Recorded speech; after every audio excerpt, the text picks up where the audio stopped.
बिस्मिल्लाहिर्रहमानिर्रहीम, अस्सलाम वालेकुम। मैं हूं मोहम्मद उस्मान और आप देख रहे हैं प्रोग्राम हरफराज और ये मकबूल जान के साथ। नाज़रीन, लाहौर हाई कोर्ट ने नौमुंतखब वज़ीर आला पंजाब से कल तक हलफ लेने का हुक्म दिया है और गवर्नर पंजाब से कहा है कि या तो हल्फ खुद मैनेज करें या इसका इंतज़ाम करें। कल की तारीख़ है, कल तक ये फ़ैसला दिया गया है कि आप इसका हलफ लें। इसके बाद क्या होगा इस पर करेंगे बात। साथ ही बिलावल भुट्टो जरदारी साहब पाकिस्तान के कम उम्र तरीन वज़ीर ख़ारजा बन गए। उनके नाना भी इस मुल्क के वज़ीर ख़ारजा रहे, अब वो ख़ुद उन वज़ीर ख़ारजा के तौर पे उन्होंने हल्फ उठाया है। किस तरह मुख्तलिफ होंगे अपने नाना से या अपने नाना के नक्शे कदम पर चलेंगे, इस पर बात करेंगे। साथ ही ज़िक्र करेंगे कि कल जो वाक़या हुआ कराची यूनिवर्सिटी के अंदर, और इसमें जिस तरीके से एक ख़ातून ख़ुदकुश हमला आवर जो है उसने जो चाइना के जो हमारे मेहमान थे, जो प्रोफेसर थे, उनको निशाना बनाया। आखिर ये नया रंग जो है बलूचिस्तान की मूवमेंट में ये किस तरीके से शामिल हुआ है और ऐसे पढ़े लिखे लोग क्यों निशाना बन रहे हैं प्रोपेगेंडे का, इस पर करेंगे बात। लेकिन बढ़ते हैं अपने पहले मौजू की जानिब। और ये सब कल पंजाब असम्बली का इजलास भी है, हंगामा खेज इजलास है। अब एक्शन रीप्ले देखने को मिलेगा या कुछ सीखा होगा इस दौरान हमारे अरकान असम्बली ने और सियासी जमातों ने। और दूसरी जानिब लाहौर हाई कोर्ट का आज का जो फ़ैसला आया, गवर्नर पंजाब साहब से कहा है कि जनाब हलफ लें कल तक। अगर वो नहीं लेते कल 28 को तो क्या होगा, उन पर तौहीन अदालत लगेगी, क्या होगा। आज साकिब निसार साहब भी गए इमरान खान साहब से मुलाकात करने, कोई मशवरे दे के आए हैं, पता नहीं अब क्या निकलता है। मैं जहाँ से सीख रहा हूँ, पहले यह है कि सदर और गवर्नर को इंडेमनिटी है। अच्छा, किसी भी जब तक वो मौजूद हैं ना इनको अदालत में बुलाया जा सकता है, ना इन पे कंटेम्प्ट लग सकती है, ना कुछ और हो सकता है, अनलेस के कोई क्रिमिनल एक्टिविटी करें, वो चोरी कर लें। चलो होगा क्या अगर कल नहीं लेते हैं? मैं सुन तो लेना पूरा सुनते ताकि उसके बाद ये है कि ये जो आर्डर है कि एडमिनिस्ट्रेटिव, ये सुप्रीम कोर्ट को है। आर्टिकल 190 के तहत all administrative and judicial authority should act in aid of the supreme court. अच्छा, ये हाई कोर्ट के पास ये इख्तियार नहीं है, सुप्रीम कोर्ट के पास इख्तियार है। अब होगा क्या, होगा ये कि वो उनको नोटिस देंगे कि आप कंटेम्प्ट करें, ठीक है, कंटेम्प्ट आपको बुलाते हैं, हम ये नहीं जाएंगे, ज़ाहिर बात है they are exempt from the. उसके बाद जब तक एग्जेम्प्ट है वो चल, जब तक वो बैठे हुए हैं तो कंटेम्प्ट तो नहीं चलेगी। वो इंडेमनिटी कॉन्स्टिट्यूशन हमने दे दी भी है ना। हम तो फिर कहते हैं पाकिस्तान का आइंदा बड़ा इस्लामी है, बिल्कुल इस्लामी नहीं है। आसफ जरदारी साहब सदर इसलिए तो बने थे कि उनको इंडेमनिटी मिल गई थी, और वो लेटर फिर उसने खत नहीं लिखा यूसुफ रज़ा गिलानी ने, उसने वो कर लिया। तो कल एक क्राइसिस बनेगा अनलेस के कोई सेंस प्रिवेल कर जाए और कहें कि चले।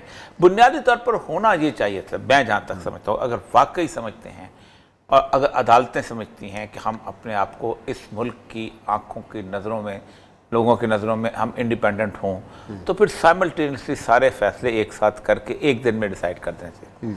63 पर कर देना चाहिए था, क्योंकि हमजा शहबाज साहब जो हैं वो अपने वोटों से तो प्राइम मिनिस्टर नहीं बन रहे ना। और पाकिस्तान में मैं मीडिया की हैरान कुन बात है कि मुझे आज कम से कम ये 30 साल हो गए हैं, पाकिस्तान में हर मीडिया, ये नहीं होता था इलेक्ट्रॉनिक, ये अखबार होती थी ना, आपको पता सबसे ज़्यादा डिस्कशन इस बात पे होती थी कि आप पार्टी बदलते हैं।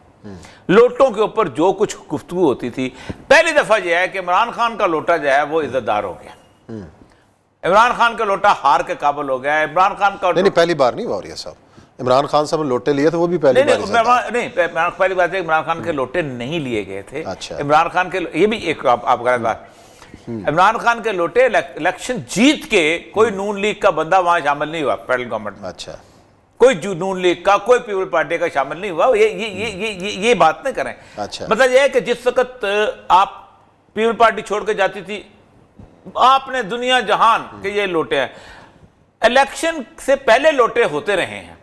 अच्छा, ये पहली दफा यह है कि हमजा शहबाज अगर ये कहे कि मैं अवाम के मैंडेट से जीत के वजीर आला बन रहा हूं, तो ये तो बहुत बड़ा झूठ है, क्योंकि आप एक मैंडेट लोगों ने दिया पीटीआई को, आप उसके वोट लेके जीतते हैं, बन लिया, हो गया। करना ही चाहिए था सुप्रीम, अगर अदालत ने अपने आप को समझना है कि तो फिर उसको कहना चाहिए था कि 63A ये फैसला है मेरा, फलां जगह मेरा ये फैसला, ये कल हो जाए। क्यों? क्योंकि बुनियादी वजह यह है कि अगर 63A ही नहीं चलना, तो फिर सबसे बड़ी बात है कि पॉलिटिकल पार्टीज खत्म कर दो। जो ज़ाउल हक कहता था कि भाई ये दो पार्टियां 2 नंबर सी चीज़ है, खत्म करो, सीधी नॉन पार्टी इलेक्शन करो। आप एक दफा सैफुल्लाह के साथ हैं, अगले दफा जनाब आप दूसरे के साथ हैं, तीसरे दफा फलाने के साथ है, जो मर्जी करते रहो, मैदान खुला छोड़ो ना फिर, जिसका जब जमीर जागे। तो बोले तो पाकिस्तान की सियासत बड़े गंद में आ चुकी है, और इस गंद के अंदर सबसे बड़ी जो मुझे तकलीफ होती है, और वो काफी अरसे से तकलीफ हो रही है, वो है मीडिया की तकलीफ। कि मीडिया के मॉरल स्टैंडर्ड जो हैं बाकी पूरे गुज़श्ता 50 साल के अंदर बिल्कुल मुख्तलिफ थे। पार्टी छोड़ के जाने वाला बदतरीन आदमी है, पार्टी छोड़ने वाले को इस्तीफा देना चाहिए, पार्टी छोड़ने वाले जाकर इलेक्शन लड़ना चाहिए। अब कहते नहीं पहले वोट दो वोट दो वोट दो, हमजा को जिताओ फिर हम तुमको गालियां देंगे। कब कह रहा है ये मीडिया कब कह रहा है? आप मुझे आप बताइए, आपके मीडिया कह रहा है कि हमजा को वोट दो। आपने आप 200 शो निकालें, कोई एक शो मुझे बताएं कि जो टर्न कोर्ट के ऊपर शो हो रहा हो, एक भी नहीं, मैं गिनता रहा हूं। नहीं मीडिया ने तो कभी नहीं कहा कि जनाब अलीम खान साहब आप हमजा शहबाज को वोट दें। मीडिया ने कहा। आप मुझे बताएं क्या अलीम खान की टर्न कोर्ट होने के ऊपर, क्या जहांगीर तरीन के टर्न कोर्ट के होने के ऊपर एक ढंग का शो हुआ? क्या आप गलत कर रहे हैं? हर एक ने कहा है। नहीं सर, नहीं कहा सर। मैं मुझे आप निकाल, अच्छा कल हम बैठेंगे, आप भी निकाल दिया, मैंने सिर्फ निकाल लें, मैं पुराने भी निकाल दूंगा बेनजीर के जमाने के, वो शो भी निकाल दूंगा, अखबारें भी ले आऊंगा, रिकॉर्ड मौजूद आर्काइव। मतलब ये कि छोड़ दें, एक बात है ना, मीडिया ने तो वही किया जो रिपोर्ट हुआ है, जो रिपोर्ट हुआ है, जो हुआ है। रिपोर्ट नहीं, मोहब्बतें हैं, मोहब्बतें माना करे सर, मान लिया। इमरान खान से बड़ी मोहब्बतें थी। नहीं, कोई नहीं। आप 2013 का इलेक्शन, 2018 का इलेक्शन, मोहब्बतें फिर हर 2000 पूरा खाली कुर्सियों से 3-3 घंटे खिताब दिखाया। और या साहब इमरान खान से बहुत ज्यादा मोहब्बतें, मतलब सर ये कि इमरान खान के बाद जो कुछ आपको ये मोहब्बतें नजर आ रही वो भी तो देखें। मैंने कब कहा है? मैंने कब कहा है? मैंने कहा था worst possible media Imran Khan ने फेस किया, बेहतर इमरान खान डार्लिंग था मीडिया का। आप मैंने आपसे कब कहा है कि नहीं था इमरान खान मीडिया का डार्लिंग? मसला जरा ये है कि इमरान खान का साहब का मसला ये है कि इमरान खान के आते ही उसको जो मशीर मिले थे ना, वो मशीर आपके मीडिया से गए हुए थे। अच्छा। जिन्होंने मीडिया को कहा था कि ये ओवर साइज हो चुका है। आपको पता फौज साहब का उसने कहा वो मीडिया ओवर साइज, आपने कॉर्पोरेट का कॉन्ग्लोमरेट बना दिया। मुझे आपको याद है, तो इमरान खान साहब को तबाह करने वाले काफी थे, उन्होंने आपको इरिटेट किया, आपकी दुम पे पाँव रखा। आज बहरहाल इमरान खान साहब की पार्टी का यौम तसीस भी था, आज खिताब भी उन्होंने फरमाया है। और इमरान एक बात देखें, आज मैं एक सिनसिनाटी यूनिवर्सिटी की उसकी स्टडी पढ़ रहा था, पाकिस्तान की पॉलिटिक्स, बड़ी अच्छी बात की। उसने कहा पाकिस्तान की पॉलिटिक्स, इमरान खान को जितना मर्जी बुरा कहे, इमरान खान की शख्सियत ने एक काम किया है कि पाकिस्तान की सियासत एक ठहरा हुआ जौहर था, उसमें पत्थर फेंका। अच्छा, सरसराहट आई है। दूसरी चीज उसने कहा कि कुछ भी पूरा नहीं उतरा होगा, लेकिन उसने होप्स क्रिएट किए हैं कि सियासत के साथ होप्स भी क्रिएट की जा सकती है। अच्छा, ये दो चीजें तो है ना उसके, आप उसको जो मर्जी कह दें।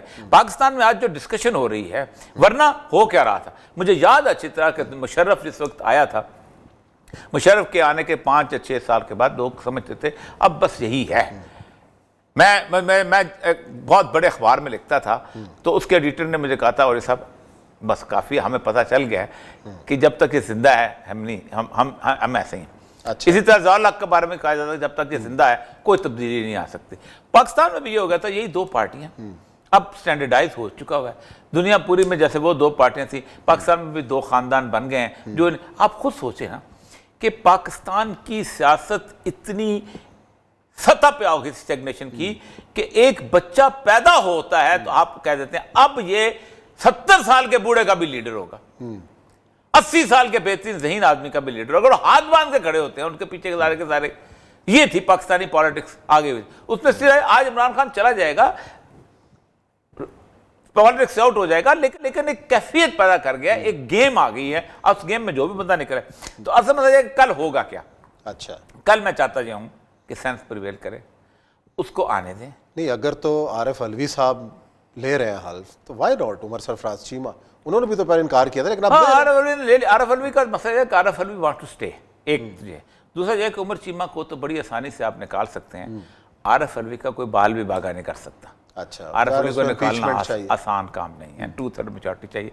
और ये तो मामला ये है कि आज मोहसिन दावड़ और 2 बलूचिस्तान के इशू के ऊपर कहें ना शहबाज शरीफ साहब अस्सलाम वालेकुम, तो शहबाज शरीफ की गवर्नमेंट खत्म हो जाती है। ठीक है, मतलब इतनी ऐसे वो हम एक जमाने में होते थे, वो तमाशे वाला ना, वो बकरी को खड़ा करता था छोटे छोटे उसके ऊपर, और बकरी की चारों टांगे ऊपर आके एक डुगडुगी पे खड़ी होती थी। ये पूरी गवर्नमेंट जैसे डुगडुगी पे खड़ी है। अख्तर मैंगल कहे कि जनाब बलूचिस्तान का इशू आप ये करो, और ये सब एक वोट की अगर गवर्नमेंट चल सकती थी आजम तारक वाली, मुशर्रफ तारक, तो अब भी कोई ना कोई मुशर्रफ होगा ना, छोड़े ना। वर्दी मैंने कॉलम लिखा था, जिससे बहुत शोर मचा था। मैंने लिखा था कि बुनियादी तौर पर मुशर्रफ ने कहा था कि वर्दी मेरी खाल है, आगे बताया उसने मेरी खाल है। मैंने कहा कमाल की बात है कि इसके कोड भी नहीं बन सकते जी, ऐसी खाल है, ये ऐसा ऐसा ऐसा फर है कि इसके साथ इसका कुछ भी नहीं किया। वो वर्दी के साथ जिस दिन उसने वर्दी उतारी है, जिस दिन उसने स्टिक यूं करके खत्म की है, आप बेहतरीन गवर्नमेंट खत्म हो गई।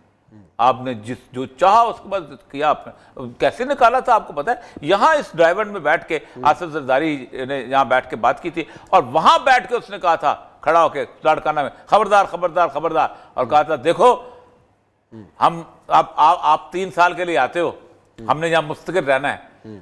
क्या था, वर्दी उतरी थी। वर्दी नहीं होती तो आजम तारक भी साथ होता है, ना हो तो फिर सत्ती भी। बहरहाल जी हालात ऐसे देखें कब तक ये अल्लाह साथ का रहते हैं। बेहतर, मैं कहता चलने दें। और जो प्लानिंग नजर आ रही है, प्लानिंग तो आ रही है कि एक ही रिक्वेस्ट है, हमजा को इलेक्शन। चलने दें, हमजा को चलने दें, आने दें। उसकी वजह यह है कि हमजा को अंदाजा नहीं है ना ये शहबाज शरीफ है कि जिसके बाद 2/3 मेजॉरिटी थी, और ना उसमें वो तहम्मुल है कि अलीम खान जैसे लोगों के नखरे बयान बर्दाश्त कर सके। चले देखते हैं क्या होता है। लेकिन यहाँ हम लेते हैं ब्रेक, ब्रेक के बाद आएंगे और जिक्र करेंगे कल कराची के वाक़े का, और बलोचिस्तान में जो मामला हैं उसका जिक्र होगा।